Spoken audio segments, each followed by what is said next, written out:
পিনাকির ভারতে যাওয়ার একটি ভিডিও আমরা দেখেছি, ভাইরাল হয়েছে। তিনি ভারত থেকে কেমন করে ফ্রান্সে গেলেন, এটি যেমন আমি আপনার কাছে জানতে চাই, তেমনি আরেকটি আপনার বিরুদ্ধে অভিযোগ আছে। আপনি পিনাকি ভট্টাচার্যের সঙ্গে আপনার কিছু অন্তরঙ্গ মুহূর্তের ছবি আপনি পাবলিক করেছেন, এটি ন্যায়সঙ্গত কি হলো? আচ্ছা, একটা একটা করে বলছি যে ভেরি রিসেন্টলি যে ভিডিওটা বের হয়েছে, যেখানে আমরা দেখলাম এবি পার্টির মঞ্জু এবং ছোটন, এরা দুইজন আপনার পিনাকিকে বের হতে হেল্প করেছে, এবং পিনাকি সবসময় বলে এসছে আমাকে জামাত শিবির বের করেছে। এটা স্পষ্টত মিথ্যা কথা। এবং ধরেন আপনি বলছেন নিরাপত্তার জন্য আপনারা নাম প্রকাশ করেন নাই, ঘটনা এগেন আপনার আওয়ামী লীগ গভর্নমেন্ট তো চলে গেছে, তো এখন 9 মাস হয়ে গেছে, তো এর মধ্যে বলার তো আপনার সুযোগ ছিল, আপনি বলেন নাই কেন? এটার কারণটাই হচ্ছে আপনি ইচ্ছাকৃতভাবে বিষয়টা গোপন করতে চেয়েছেন। আমি পিনাকির সঙ্গে যতদূর আমার সম্পর্ক আছে, ভিডিওটা আমি অনেক আগেই দেখেছি, আমি জানি উনি এটা ওনার বক্তব্য, আমার কাছে তো আর এই নাই যে আসলে এটা কতখানি সত্য কতখানি মিথ্যা। উনি যতদূর বলেছেন, বাংলাদেশ থেকে উনি ভারতে গিয়েছেন, এদের মাধ্যমে এরা সাহায্য করছিল তাকে, এবং ধরেন ল্যান্ডপোর্টের ইলেকট্রিসিটি বন্ধ করে, তো তখন আমার প্রথম প্রশ্ন হচ্ছে ল্যান্ডপোর্টের ইলেকট্রিসিটি যদি বন্ধ করতে হয়, তাহলে এপাশ থেকে বাংলাদেশের গোয়েন্দা সংস্থা জানে, ওপাশ থেকে ইন্ডিয়ার গোয়েন্দা সংস্থা জানে। যে মানুষটার পাসপোর্টে রেড ফ্ল্যাগ আছে বলে দাবি করা হচ্ছে, তো তাকে এরকম সেফ এক্সিট কারা দেয়? কেন ইন্ডিয়া সেই সেফ এক্সিট পিনাকি ভট্টাচার্যকে দিবে? এবং ধরেন আপনি ইন্ডিয়ার বিরুদ্ধে লেখালেখি করার জন্য আপনি দেখবেন, এবং প্রচুর সাংবাদিক আছে আমাদের, সাংবাদিক বন্ধু বান্ধবদের মধ্যেই দেখবেন যে একদিন ভারতের বিরুদ্ধে লেখালেখি করেছে, পরদিন তাকে আর ভিসা দেয় না, একদিনের জন্য ভিসা দেয় ভারতে ঢোকার জন্য। হ্যাঁ, সেখানে ভারতে উনি ঢুকছেন। এবং আরেকটা যেটা তথ্য আমি আপনাকে জানাই, সেটা হচ্ছে পিনাকি ভট্টাচার্যর একজন কাজিনের হাজবেন্ড, যিনি 4-স্টার জেনারেল ইন্ডিয়ান আর্মিতে আছেন এবং কর্তব্যরত যেই সময়কার ঘটনা, সেই সময় ইন্ডিয়ান আর্মির একজন জেনারেল, ওনার একজন খুব কাছের মানুষ। এবং যে উনি এই ঘটনার আগে আপনার 2018-তে তো উনি বের হলেন, তার আগে উনি নিয়মিত যখন কলকাতা যেতেন, এবং কলকাতায় ওর একটা বিশাল বন্ধুদের গ্রুপ আছে, সেখানে তাদের বিভিন্ন রকম ছিল, নিয়মিত মিটিং হতো। এবং এই 4-স্টার জেনারেলের সঙ্গেও তার ফোর্ট উইলিয়ামে বেশ কিছু ছবি ছিল, যেই ছবিগুলো উনি হাইড করে ফেলেন পরবর্তীতে। ইন্ডিয়ান একজন জেনারেলের সাথে সরাসরি যোগাযোগ। তো তারপর উনি ইন্ডিয়া পার হলেন, সেখান থেকে ব্যাংকক গেলেন, তারপরে তো প্যারিস আসলেন। সেটা তো ধরেন খুব স্বাভাবিক প্রক্রিয়া। আপনার বিভিন্ন হিউম্যান রাইটস অর্গানাইজেশন তখন তার পক্ষে, এই জায়গাটা ইজ টোটালি নর্মাল। কিন্তু আমার প্রথম প্রশ্ন ছিল যে মানুষটা ইন্ডিয়ার বিরুদ্ধে এত লেখালেখি করছে, সে এবং যেই মানুষটা আওয়ামী লীগের শত্রু, যেই মানুষের পাসপোর্ট রেড ফ্ল্যাগ, সে মানুষ বর্ডার ক্রস করে কিভাবে? সুতরাং এখানে প্রথমেই বড় কোনো কানেকশন আছে। 2 নম্বর জিনিস হচ্ছে যে পিনাকি ভট্টাচার্যের সাথে আমি নিজের কোনো অন্তরঙ্গ ছবি আপলোড করিনি। পিনাকি ভট্টাচার্য আমাকে নিজ থেকে এই ছবিগুলো দিয়েছেন।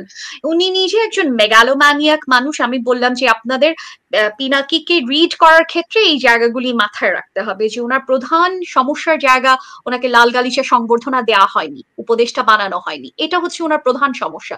ফলত উনি যেই উনার অন্যতম প্রধান রাগের জায়গা হচ্ছে, উনার অন্যতম প্রধান চারিত্রিক জায়গা হচ্ছে উনি অত্যন্ত ইগোটিস্টিক্যাল একজন মানুষ।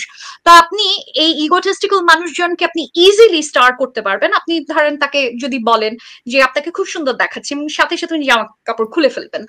তো এখানে আমার আসলে বেশি কাজ করতে হয় না। অনেকে আমাকে জিজ্ঞেস করেন যে আপনি কি করেছেন। হ্যাঁ, আপনি নিজে কতখানি কাপড় খুলেছেন ওনার কাপড় এই ধরনের ভিডিওর জন্য। তো আমার আসলে সত্যি কথা বলতে আমার বেশি কিছু করতে হয়নি। উনি আমাকে যে পরিমাণ ইনফরমেশন দিয়েছেন, শুধুমাত্র আমি বলেছি যে আপনাকে খুব সুন্দর দেখাচ্ছে, আপনার কাফ মাসল ইজ বিউটিফুল, এই বলার সাথে সাথে উনি আমাকে বিভিন্ন রকম ছবি পাঠিয়েছেন। এবং সেই সময় আমি অলরেডি তো ওনাকে সন্দেহের তালিকায় রাখছি যে কেন উনি এই কাজগুলো করছেন। তো ফলত আমার সাথে ওনার যে সম্পর্কের জায়গাটা ছিল, সেই জায়গাটা হচ্ছে আমি এই প্রত্যেকটা জিনিস আমি তখন থেকেই কালেক্ট করছিলাম।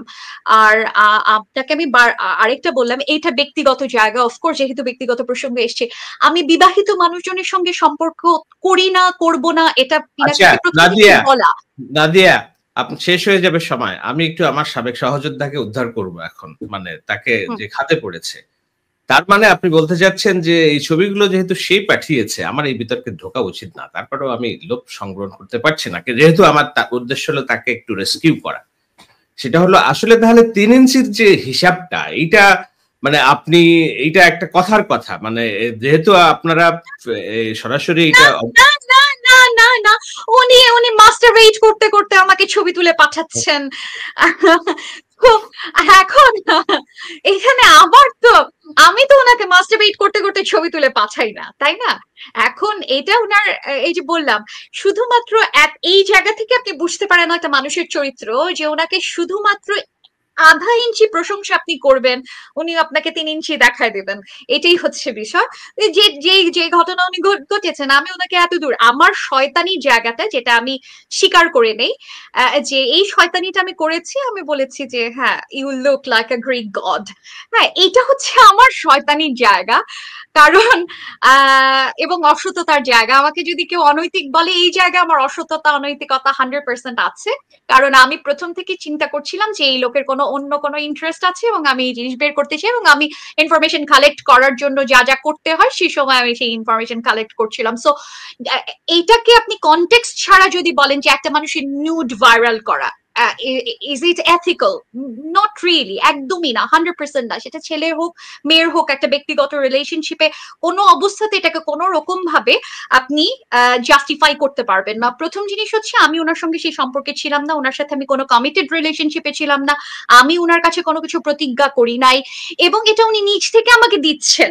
সেখানে আমি ওনাকে একবারের জন্য বলি নাই যে আপনার ছবি আমি কখনো বাইরে বের করব না। এবং অন টপ অফ ইট, এই জিনিসটা আমি এতদিনও ধরে রেখেছি যতদিন পর্যন্ত আমার মনে হয়েছে যে না, যত যা ইন্টারেস্ট থাকুক তারপরও বাংলাদেশের জন্য কাজ করছে, তারপরও he is doing something for the country.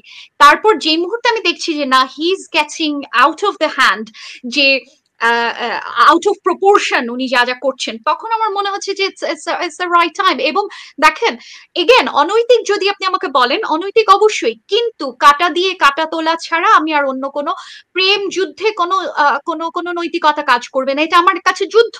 কারণ আমি মনে করি পিনাকি ভট্টাচার্য বাংলাদেশের জন্য বাংলাদেশের অন্যতম প্রধান শত্রু এবং বাংলাদেশের অন্যতম প্রধান প্রবলেম, যে কারণে আমার তার সাথে এই কাজটা করতে 1 সেকেন্ডের জন্য নৈতিকভাবে আটকাবে না। অন টপ অফ ইট, উনি এই কাজগুলো অন্যান্য অনেকের সাথে, আওয়ামী লীগ বিএনপির প্রচুর নেতাদের সাথে উনি নিজে করে এসছেন।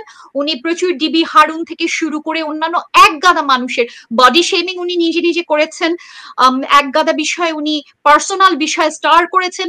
যে জিনিসগুলি আমার সাথে যখন ব্যক্তিগত যোগাযোগ ছিল, আমি ওনাকে অনেকবারই বলেছি যে এই কাজগুলো করছেন কেন আপনি, ইটস ভেরি আনএথিক্যাল। উনি আমাকে তখন একটু বলেছেন যে দেখেন, রাজনৈতিক জায়গায় কোনো ন্যায় অন্যায় নাই, তো সেই একই ওষুধ যদি আমি পিনাকিকে খাওয়াই, তাহলে এখন ন্যায় অন্যায় প্রসঙ্গ আসে না।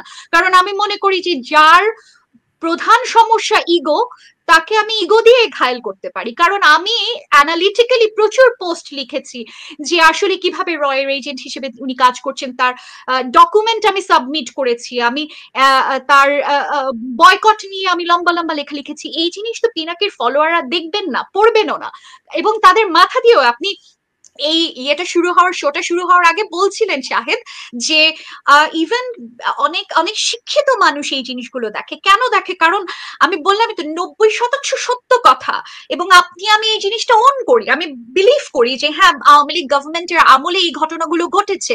আওয়ামী লীগ গভর্নমেন্টের আমলে জামাত শিবির বলে হরে ধরে লোকজনকে ট্যাগ করা হয়েছে, বিএনপির নেতা কর্মীদের যে পরিমাণ অত্যাচার করা হয়েছে, সাধারণ মানুষ যেরকম অত্যাচার করা হয়েছে, সেই জিনিসগুলি আমরা তো সেই জিনিসগুলি 100% বিশ্বাস করি। ফলত আপনার উনি যখন বক্তব্যটা দাঁড়া করান, তখন সেই বক্তব্যের মধ্যে আমরা কোনো ফাঁক পাই না, এবং বেশিরভাগ সময় একটা বড় অংশের শিক্ষিত ছেলেমেয়েরা তাকে সাপোর্ট করছিল এই জায়গা থেকে। এবং যেটা আসলে প্রধান সমস্যা হিসেবে এখন দেখা যাচ্ছে যে এই এই এই পাওয়ার প্র্যাকটিস তাকে কোন জায়গায় নিয়ে গেছে, যেটা আসলে আলটিমেটলি ইন দি এন্ড বাংলাদেশকে ডিস্টেবল করতে হেল্প করছে। এটা অনেকটা ওই যে কলার মতো, আপনি কলার মধ্যে ঢুকায় একটা বড়ি দেন, মানে কলাটা তো কলাই 90% কলা, কিন্তু ঢুকায় আপনি একটা ইয়ে দিয়ে দেন, মগজ ধোলাইয়ের একটা বিষয় দিয়ে দেন, কলার সাথে খেয়ে ফেললো জিনিসটা। কিন্তু কি যে খাইলো, পয়জন খাইলো, এইটা নাই। তো সেরকম একটা বিষয় আমার মনে হয় যে আমরা ইউটিউবাররা কথা বলছে কিন্তু একজন কেন্দ্রিক আলোচনা হচ্ছে, আরো বহুত ইউটিউবার আছে, আমরা আরো আলোচনা করতে ইলিয়াস এই জায়গাটা শেষ করি। কবে থেকে হিন্দু আপনারা তো একই সঙ্গে আপনাদের কথা অনুযায়ী যুদ্ধ করছিলেন, হ্যাঁ? তো সেখানে কবে থেকে আপনাদের এই আন্ডারস্ট্যান্ডিংটা হলো যে সে বাংলাদেশের শত্রু? এখন এইটা বাংলাদেশের শত্রু যেটা বলছে নাদিয়া, বিষয়টা হলো এরকম। দেখুন আমি বলি, আমার বিরুদ্ধে যখন আইসিটি একটা মামলা হলো, এটা 2018 সাল, 18 না 19 সালে, তখনও তো তার আগ দিয়ে সে দেশ থেকে বেরিয়েছে, রাইট? আমার সাথে বহুত রিফিউজির কথা হয়েছে। একটা দেশের যেই কারণে সালাউদ্দিন আহমেদ ভারতীয় সীমান্তে নিজেকে আবিষ্কার করার পরে ওই দেশের আদালত প্রক্রিয়ার মধ্যে দিয়ে তার ট্রাভেল পাসটা সবকিছু নিতে হয়েছে। এটা সিস্টেম আছে। আপনি একটা ভিনদেশী নাগরিক আরেকটা দেশের মাটিতে যেয়ে আপনি ফ্লাই করতে পারেন না। You don't have that rights, এবং কোনো সিস্টেমই নাই। তো ভারতের মাটিতে যে বাংলাদেশের পাসপোর্ট নিয়ে উনি কিভাবে ফ্লাই করলেন? আমার সাথে জোবেন সন্ধির কথা হচ্ছিল প্যারিসে। উনি বলছেন যে ওনাকে শুধুমাত্র একটা ট্রাভেল পাস ম্যানেজ করার জন্য এটাকে কি বলে 2.5 মাস তাকে অপেক্ষা করতে হয়েছে, এবং বিমানে ওঠার পরেও তাকে নেমে যেতে এসকর্ট করে নামানো হয়েছে। পরে ইন্টারন্যাশনাল নানান বডি তাকে এসে রেস্কিউ করেছে। তো যেই মানুষটার মানে এরকম, আমরা জানি না এই কাহিনী কি, উনি কতদিন এই ট্রাভেল যাযাবার ভূমিকায় ছিলেন আমরা জানি না, কিন্তু যেটা জানি উনি ইন্ডিয়া থেকে গেছেন এসে। তো কোন রকম ভারতের এজেন্সির সংশ্লিষ্টতা ছাড়া, ভারত সরকারের সংশ্লিষ্টতা ছাড়া এটা করা সম্ভব না, এবং সেই জায়গাটা হয়েছে। এবং আমার বিরুদ্ধে যখন মামলা হলো আইসিটি অ্যাক্টে, মুশতাক সহ যখন 11 জনের বিরুদ্ধে মামলা হলো, মুশতাক তো মারা গেল, তাই না? তো সেই জায়গায় হ্যাঁ খুন করা হয়েছে, হ্যাঁ খুন করা হয়েছে তাকে। খুন, তা আমিও যদি দেশে থাকতাম আমাকে কারাগারে নিয়ে খুন করা হতো, হয়তো এইভাবে মেরে ফেলা হইতো। তখনও পর্যন্ত তো তারা ধরাছোঁয়ার বাইরে, তাদের নামে কোনো মামলা টামলা কিচ্ছু নাই, তাই না? তারা এই গভর্নমেন্টের, আওয়ামী লীগ গভর্নমেন্টের সাথে ছিল। পরে যখন এই মামলার চূড়ান্ত চার্জশিটে যখন লেখালেখি হলো অনেক জায়গা থেকে যে এরা অনেকে করছে, প্রথম আলো এই কালের কণ্ঠ লেগে গেল তার বিরুদ্ধে, পরে হয়তো তার নাম ঢুকানো হয়েছে। তো এখন কথা হচ্ছে যে তুমি যদি এত বড়ই ভারত বিরোধী হয়ে থাকো, এত বড়ই যদি আওয়ামী লীগের শত্রু হয়ে থাকো, সে যেটা হয়েছে এই রিসেন্ট ইউটিউবের তার ডমিনেন্সটা ক্রিয়েট হওয়ার পরে এখন আলোচিত, কিন্তু এর আগে তার যে সকল কর্মকাণ্ড সেটা এখানে নাদিয়া যে সন্দেহ করছে, সেটা সন্দেহটা সমীচীন যে তার যে ভারত সংশ্লিষ্টতা এটা এড়িয়ে যাওয়ার কোনো কারণ নাই। আরেকটা জিনিস আমি সহজ ভাষায় দেখি, আমি নাদিয়ার মতো অত ব্যাখ্যা করব না। দেখুন, বাংলাদেশে যদি একটি রাইটিস্ট গভর্নমেন্ট কিংবা রাইটিস্টদের খপ্পরে এই রাষ্ট্র চলে যায়, এটা পলিটিক্যাল উইপন কার জন্য সবচেয়ে স্ট্রং? এটা কি ইন্ডিয়ার জন্য উইক উইপন না স্ট্রং উইপন, যে বাংলাদেশে একটা রাইটিস্ট গোষ্ঠীর খপ্পরে বাংলাদেশের ক্ষমতা? আপনি যদি বলেন এটা ইন্ডিয়ার জন্য দুর্বল অস্ত্র, তাহলে আমার কিছু বলার নাই। কিন্তু আমি মনে করি এটা ভারতের জন্য সবচেয়ে বড় অস্ত্র, যে ওকে ইন্টারন্যাশনাল কমিউনিটি, তোমরা তো আমাকে পাত্তা দিচ্ছ না, বাংলাদেশে দেখো এখানে কি হচ্ছে, উগ্রপন্থা এখানে দেখো কি হচ্ছে। সো যুক্তরাষ্ট্র ইসরায়েল আক্রমণ করেছে কোন অজুহাতে? যে আমার রাষ্ট্রীয় নিরাপত্তার জন্য হুমকি। দুঃখিত, মানে ইসরায়েল কেন আক্রমণ করেছে এবং যুক্তরাষ্ট্র কেন বৈধতা উৎপাদন করছে? আমার রাষ্ট্রের নিরাপত্তার জন্য হুমকি। যখন একটা পাওয়ারফুল স্টেট কোনো একটা থার্ড স্টেটকে বলে যে এ আমার রাষ্ট্রের নিরাপত্তার জন্য হুমকি, সেখানে ইন্টারন্যাশনাল কনভেনশন ফেইল করে। যখন সেই কজ দেখায় যে আমার রাষ্ট্রের জন্য হুমকি, এই হুমকি মোকাবেলায় আমার যা ইচ্ছা করার অধিকার আমার রাষ্ট্র হিসেবে আছে। তো বাংলাদেশ যখন একটা রাষ্ট্র, এখানে রাইটিস্টদের উত্থান হবে, রাষ্ট্র বেদখল চলে যাবে উগ্রপন্থীদের, এইটা তো ইন্ডিয়ার জন্য জায়েজ হয়ে গেল। বাংলাদেশকে দখলে নেওয়া, বাংলাদেশকে সৈন্য পাঠানো, যে আমার রাষ্ট্র নিরাপত্তার জন্য হুমকি, সেই কাজটা করতে যে সহযোগিতা করছে তাকে আপনি বাংলাদেশের বন্ধু কেমনে বলবেন? সেটা আমার হিসাবের মধ্যে আসে না। এবং এইখানে যদি ভারতের রিস্টাবলিশমেন্ট এস্টাবলিশড হয়, তার পরোক্ষ সুবিধাভোগী কি বিএনপি হবে, জামাত ইসলামী হবে, না আওয়ামী লীগ হবে? এটা তো সহজ হিসাব।